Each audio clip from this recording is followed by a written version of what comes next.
Hey YouTube, this is Magician34, and this is my 7th and final Earthbound Immortal deck.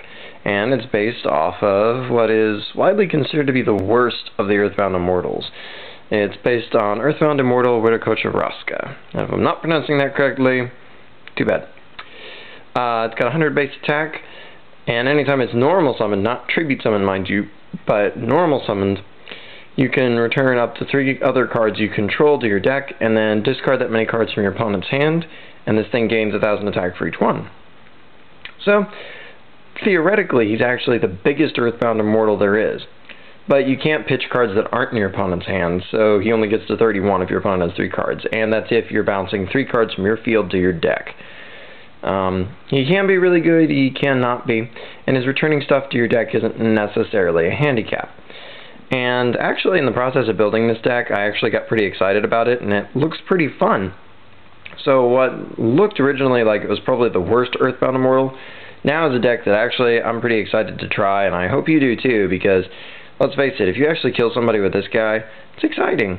Plus, this guy, unlike the other Earthbound Immortals, actually has a really fun first turn play.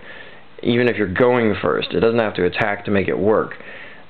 This guy can theoretically first turn bomb 3 cards out of your opponent's hand at random, which against many decks is actually kind of a death sentence.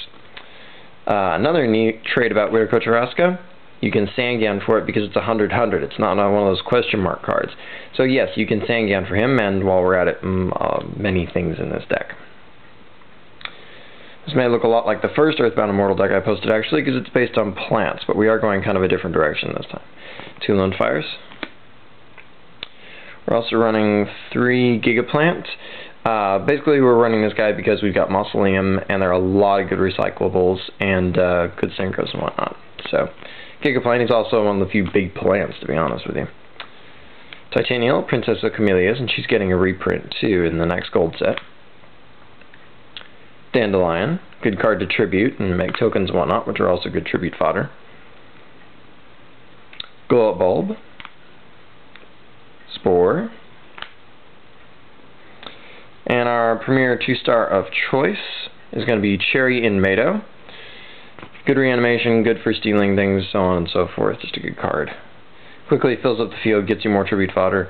In Mado, depending on when your Cherry in Mado gets hit, you could just get Cherry in Mado and another in Mado, and that's a 5-star synchro on your next turn. Or if you play something else that can be even bigger, like normal on your Dandy, sync that for 5. We're also running 3 copies of Ryko Lightsworn Hunter, helps get things off your opponent's field, especially back rows, and mills cards to help set up things like Spore and Glow Up and whatnot. And to help with that theme, we're also running 2 copies of Card Trooper. It helps get things to the grave quickly, but it's also not vulnerable to things like Bottomless Trap Hole and so on. It's also a good stick. And lastly, we're running 2 copies of Debris Dragon, and I think his uses should be pretty obvious by now. Our field spell of choice to support our Earthbound Immortal this time is going to be 3 copies of Mausoleum of the Emperor. Gigaplant and Titaniel like it, and of course, obviously, Wiraqocha Rasca does too. The first turn play where you hit your opponent for 3 basically is where you play Mausoleum, set 3 back rows, and normal summon Wiraqocha Rasca for 2,000 off of Mausoleum. That does activate Wiraqocha Rasca's effect. You bounce your 3 back rows back to your deck, and you do 3 random discards out of your opponent's hand. Against a deck like Samurai, that can easily win you the game, because you remember you've also got a 3,100 point direct attacking beat stick, plus whatever else is in your hand. Monster Reborn, Mind Control, Charge of the Light Brigade, and keep in mind that Wiraqocha Rasca cannot be Bottomless Trap Hold because its effect is adding attack after its summon is complete. Pot of Avarice, because there is some stuff we're going to want to retrieve. A lot of it does want to stay in the grave, but enough of it wants to go back that Pot of Avarice is a good card. Dark Hole, Giant Trunade, 2 copies of Mystical Space Typhoon, because we really don't want to get warned in this deck if we can avoid it. Call of the Hunt, this is a great card for Wiraqocha Rasca, basically because this thing will bring something back, you tribute it or sync it away, and then this card is just sitting dead on your field. It's a perfect card to send back to your deck for later use, again, via Wiraqocha Rasca. So that's an example of turning a negative into a positive. while we're at it, lots of things in this deck can be retrieved via Limit Reverse. It's just a wonderful card, especially if they try to MST it. This can bring back your Dandy, this can bring back Card Trooper, this can bring back Sangan. All kinds of good things. Gets you good Tribute Fodder too, and will stay loyally on your field until Wiraqocha Rasca comes around to send it back to your deck.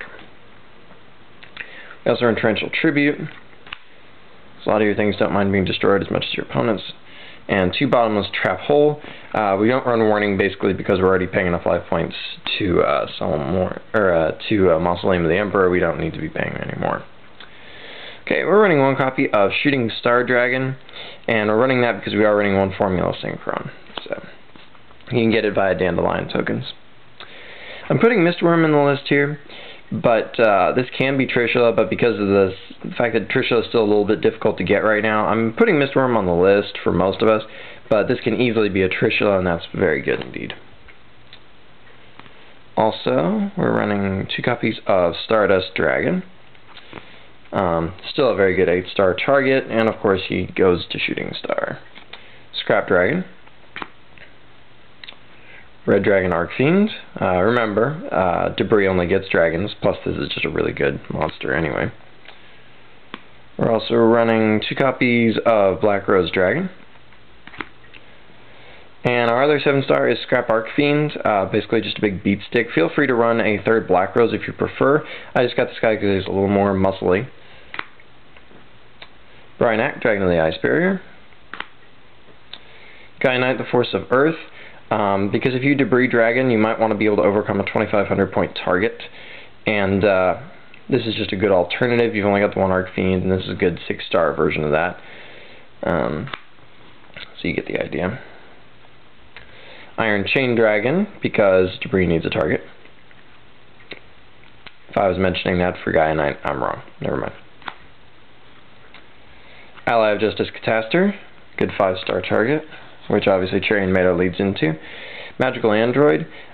This one is perfectly good, but realistically, if you have the, still somewhat hard to get at the time of this video also, TG Hyper Librarian, which is really just Tech Genis Hyper Librarian, please run that over Magical Android. It's got more attack and it has an excellent effect. Excellent effect. But for those of you who don't have that card just yet, Magical Android will do as well. And last but not least, we do run Formula Synchron. You're unlikely to sync for more than 1 ever, so he's here. And don't forget, you can Limit Reverse and call for him to bring him back later to still make your Shooting Star Dragon. So there you go. That is Earthbound Immortal deck number 7. And until next time, rate, comment, subscribe, and check out my channel for more videos.